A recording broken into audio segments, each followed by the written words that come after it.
po yung mga dahilan kung bakit nade-delay o matagal yung mga uploads ko.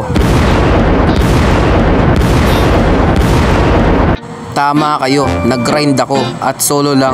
Inaasahan ko talagang matalo ako pero di ko naman inaasahang sunod-sunod. Like, nanalo ako ng 1 beses, 2 beses, 5 talo. Ano yun? At sa case ko, dito ko lang naramdaman yung dark system. Like legend na ako, pamitik na. Kinampi ako sa 4 na epic. Anong tawag doon, Muntun? Kaya gusto ko na nga ma-update yung yung pipili ka na ng role, tapos pagka find mo ng match, pag nag-start na, yun, nandun ka na sa mga roles nyo. Diba yun yung gusto kong update guys eh. I-like nyo tong video na to kung yun din yung gusto nyong update na gawin ni Muntun. Pagkatapos ng mga games ko, nung nireport ko yung mga kakampi ko, eto lang pala makikita ako. O tamo, iniinis talaga ako.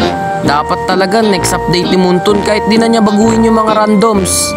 Basta baguhin na lang niya yung yung system. Pwede nang tumagos yung kamao sa cellphone.